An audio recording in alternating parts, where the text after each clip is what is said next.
the former double champion finally broke his silence and addressed the controversy that spiraled out of control. It all began when DC questioned Khamzat Chimaev's fighting style, claiming that the middleweight champion relies too heavily on his wrestling, specifically his double-leg takedowns. But the fire didn't stop there.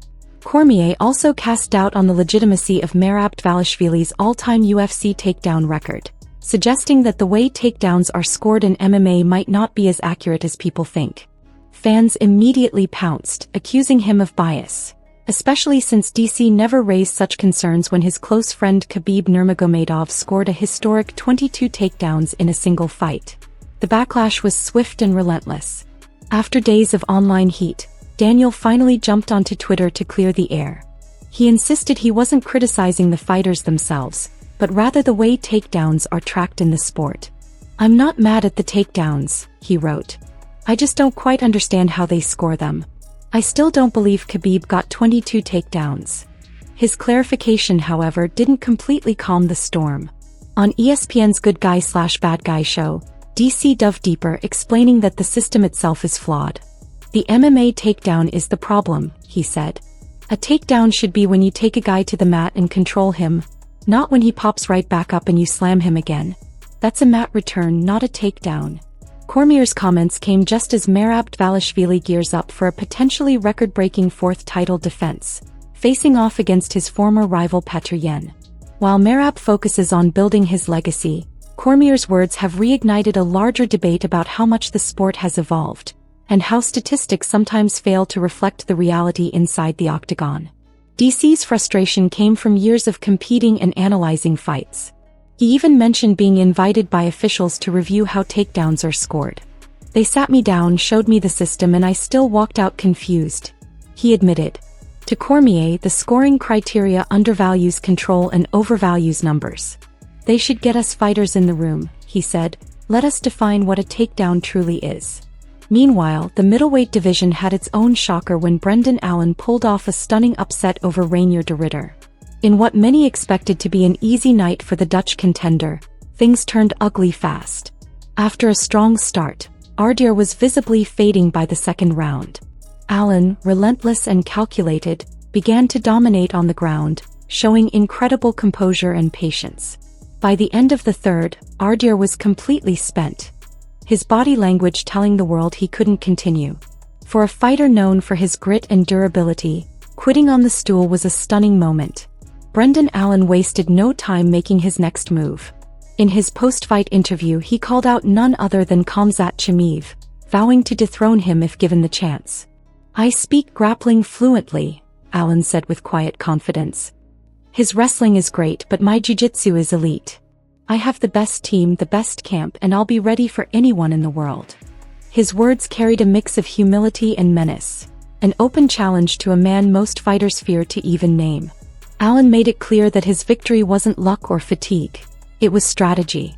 "I knew if I stayed composed he'd gas out. You can't squeeze that hard for 5 rounds. I just waited for my moment."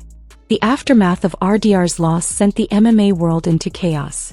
Fans labeled him a quitter, while Khamzat Chimaev took to Twitter, calling him a BS guy who gave up. Dana White didn't hold back either. Speaking to reporters, the UFC president said, "That fight had potential, but you need 2 guys ready to go. He looked slow, got out-wrestled, and just didn't show up." It was a brutal but honest assessment. Even fellow fighters chimed in, with Paulo Costa joking that he would have taken the fight if he knew it'd be that short, and Marvin Vettori bluntly saying, "De Ridder is a quitter." With Allen now breaking into the top 5, the middleweight division looks more chaotic than ever. Nasruddin Imavov appears next in line for the champ, but contenders like Sean Strickland and Dricus du Plessis keep the title picture brutally competitive. And in the middle of all this, Dana White hinted that the next few months could completely redefine the hierarchy of the division. The fans, however, are left wondering whether Reinier de Ridder can recover from such a devastating loss, both physically and mentally. But it wasn't just Cormier and Allen dominating the headlines. Joe Rogan added more fuel to the fire when he dropped what might be the boldest statement of the year. During his podcast with Andrew Schultz, Rogan claimed that a John Jones vs. Alex Pereira fight could be the biggest fight in the history of combat sports. The comment instantly blew up across social media. Fans and analysts went wild imagining what that clash would look like. The most dominant fighter in UFC history facing arguably the most destructive striker to ever step foot in the octagon. Rogan painted the picture vividly. If John really thinks he's going to fight Alex Pereira, he's already getting ready. Make it 225 catch weight. It doesn't even need a title. Just call it the baddest man on the planet fight, he said. The excitement wasn't just about the skill. It was about what the fight represented. Two icons from completely different worlds colliding in an era where dream fights often feel impossible.